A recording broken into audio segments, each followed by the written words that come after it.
Welcome to this Flight Dynamics lab video where we will be working with Albatross in Unity. First, we need to verify that the overall mass and CG position can actually be determined from wheel reaction measurements. For weights it's trivial because weight is mass times gravity, so therefore mass is the sum of weights divided by the gravity. For CG position we can note that the clockwise moments must be able to balance the counterclockwise moments. So from the figure here, V1 R1 must be equal to V2 R2.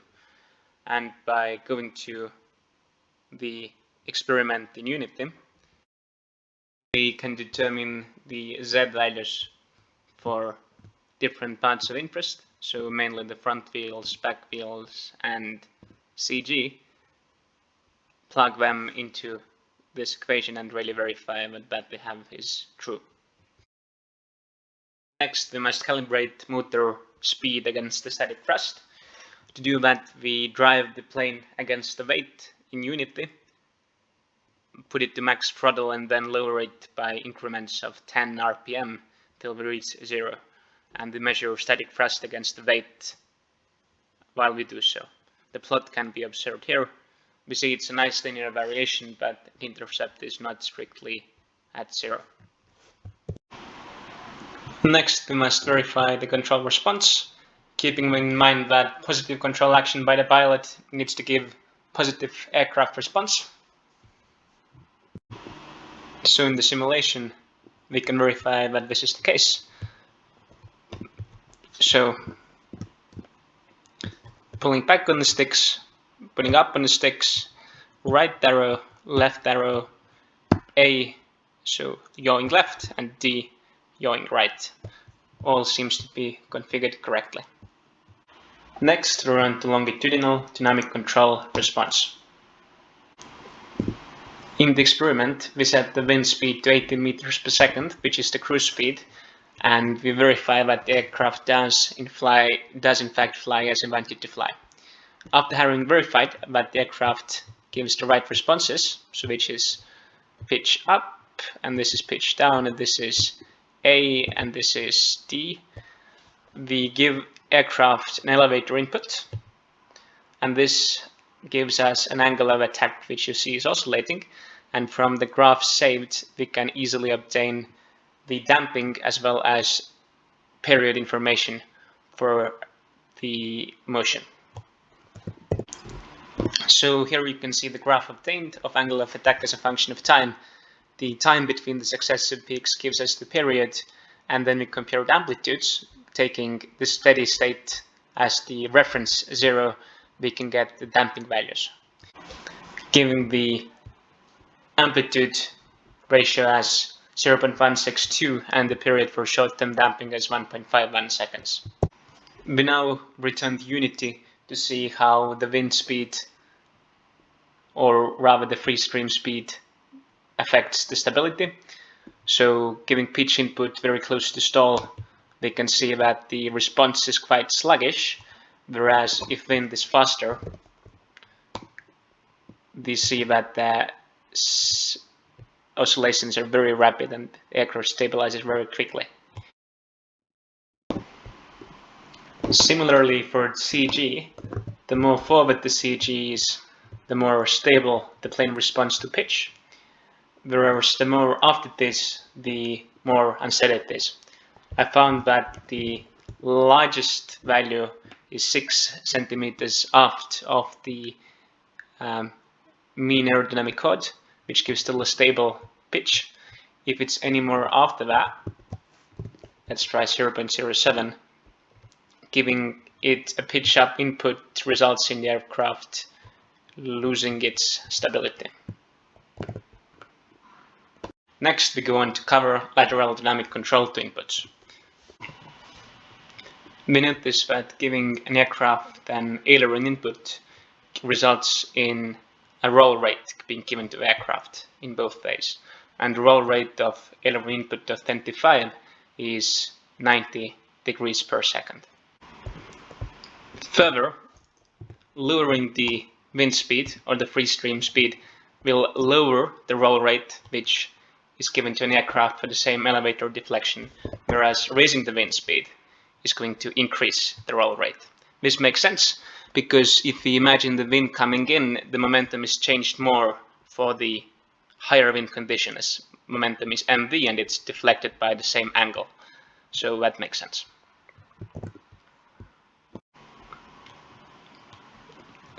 Then giving a rudder input to a plane, we notice that it is coupled with roll motion. So roll and yaw are not entirely independent, as discussed during the course. Next, we consider the effect of thrust relative to CG.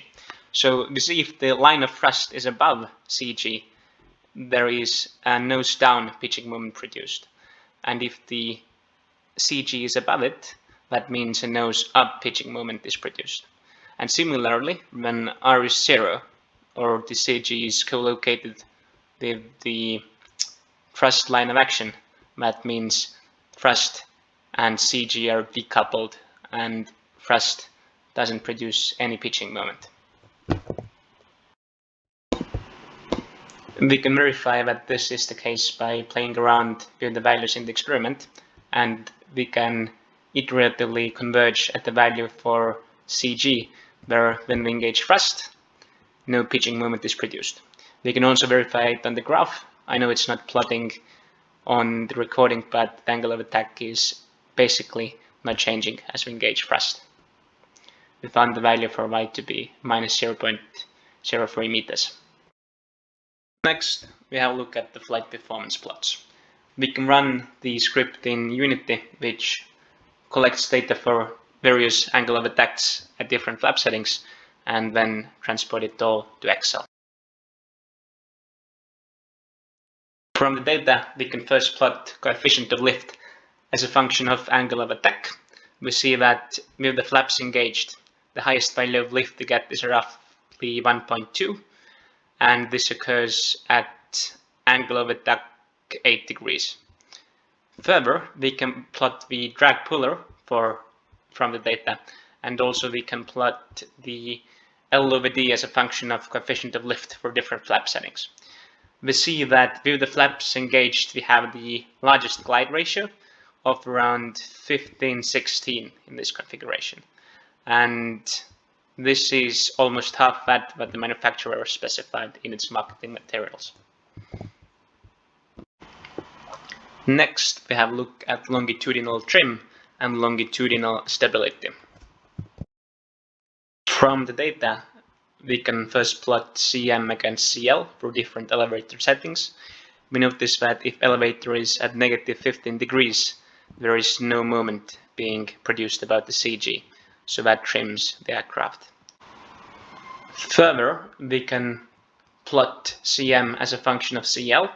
We notice that these two aircraft configurations, where CG is at 0 and 25% of the Mach, the aircraft is stable because they want a positive increase in lift produce a negative moment, whereas those two are unstable.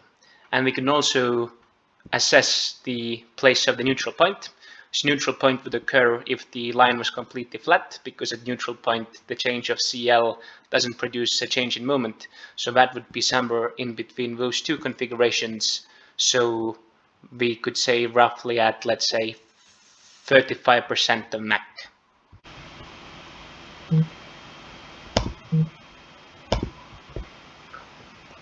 Next, we run to ground handling and minimum unstick speed. The ground handling works fine, and I wasn't able to make the plane tip over in the experiment. However, care needs to be taken when taking off and pitching up, because the propeller will hit the ground before the tail will. Now, to evaluate the minimum unstick speed, we set the throttle to 100% and we start pulling back on the sticks. And we can notice within the clean configuration, it's roughly 17 meters per second where the plane takes off. And interestingly, it's very similar for the case when flaps are deployed as well. So with the flaps deployed, again we pull back on the sticks and the takeoff time is pretty much the same.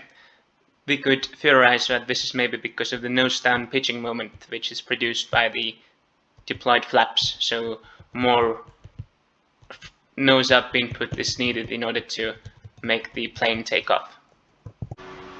So in the clean configuration, this is pretty much the same as the minimum speed we can trim the aircraft at, because if it's any lower than that, we can't have any pitch up for it, even in this configuration, as the elevator is trimmed to the maximum setting and giving a pitch up input, and nothing happens because it's already at maximum deflection. For the case when flaps are deployed, the speed is pretty much the same, where we can achieve trim. Again, elevator input at this place doesn't produce any more pitching up moment. In order to actually pitch up, we have to first pitch down a bit, get some kinetic energy, and then we can pitch up if we so wish to do. Next, we will talk about trim. Having already determined the minimum trimmed level flight speed, we'll talk about the trim settings for cruise speed and also the maximum speed we can obtain to achieve level flight. So for the clean configuration, the cruise speed can be maintained with throttle at 25 RPM and elevator as predicted at -15 degrees. At that, the plane pretty much stays at trim, but we can observe we are a bit fighting the phugoid condition from the artificial horizon. We can also find that the maximum speed achievable is roughly 45 meters per second, or even a bit more. We can still see that the aircraft is climbing, however, the elevator trim resolution is just not good enough to change it. So if we change it to 4.8, it is going to pitch down, and if we change it to 3.5, it's going to continue pitching up. So the right point is somewhere in the middle, and we can kind of hold it with adding some elevator input as we go about it. Next, we go on to evaluate the phugoid condition. So we have the aircraft roughly at trim conditions flying along, and we are logging the height, and we notice that the aircraft is kind of undergoing oscillations. So we save the data and take it to Excel. So now having the data in Excel, we see that 1, 2, 3, 4 oscillations were completed in 38 seconds. And therefore the period for one oscillation is 9.6 seconds and the natural frequency roughly 0.65 Hertz. We can also see that the aircraft actually was gaining height, so it wasn't about an equilibrium condition. Last but not least, we shall conduct a test flight. So the plan for the test flight is the following. We're gonna take straight off, and then we're gonna fly from here around the pylons and to one complete circle around them, and then we're going to join up with the runway back here and land along this runway over here. So to start off with, we might set our elevator trim to the equilibrium condition in flight, so roughly -15 degrees. Giving us one less thing to worry about in flight. And we can take off. So let's set throttle to the max setting. Let's pull back on the sticks, pull back on the sticks, pull back on the sticks, taking off and lowering the throttle to the cruise condition of 25. Soon. And now let's trim the aircraft, adding some manual elevator input, and let's leave the throttle slightly above the required condition in order to increase on altitude, and let's bank slightly to the left to join up with the pylons. Leveling back off, and here we go. So trimming bit, good. Pretty much spot on where we need to be. The speed is slightly lower than we want it to be. But we're gaining in altitude, so there's a trade-off going on there in terms of energies. Starting slight ranked bank in order to go around the pylons, and let's zoom out a bit. We can already level it off. So notice that we need to level all the banks off because this aircraft does not have any dihedral to it, so it doesn't self-stabilize laterally. Back to level flight, we're gaining in altitude, so let's pitch the nose down slightly in order to avoid that, not too much though. And As we go around the pylons, we can add some bank, as you can observe from the artificial horizon over there, to go around them. Let's start leveling it off.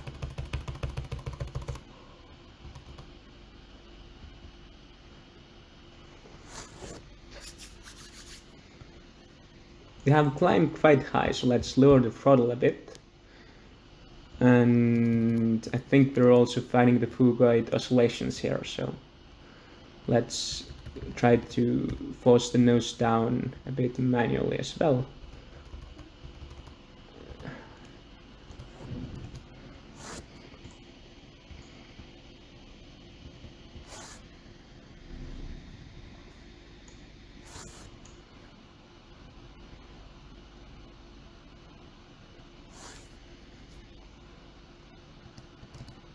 So we can start the slight right bank, not making it too steep, going around the pylons or above them and leveling it back off.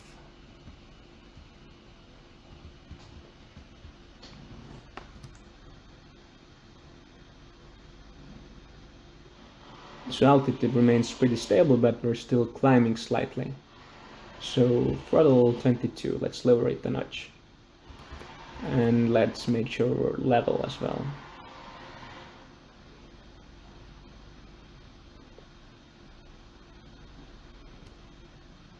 Level, slight bank to the right.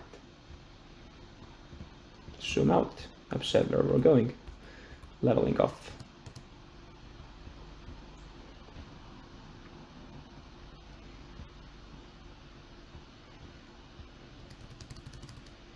Banking slightly to the right, lowering the bank.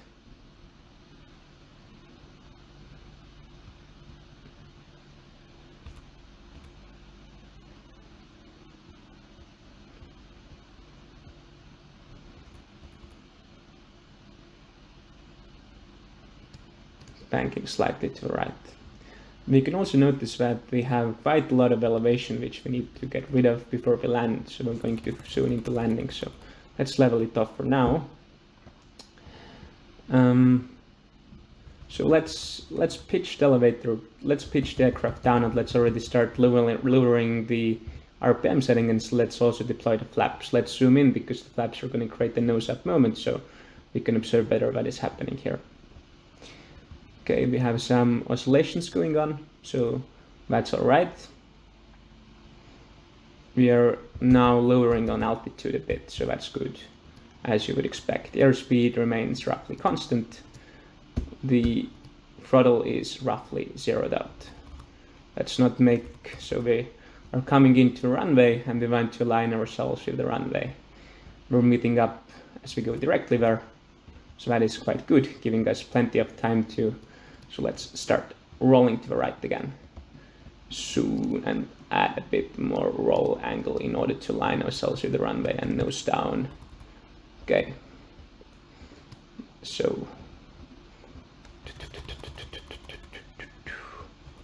coming into land, final adjustments. Still have quite a lot of height to lose, but we are nicely aligned with the runway now, which is great.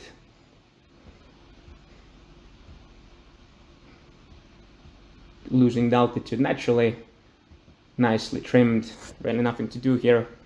We need to just make sure we don't run out of the runway and maybe just add some pitch to, nice. So we did run out of runway in the end, but this is a simulation, so thankfully the grass is also smooth for us to roll over. Okay. So, short of this last part of overrunning the runway, I think this was a pretty successful test flight. Thank you for watching this tutorial or this lab. I really enjoyed it. Hope you liked the video and thank you for watching.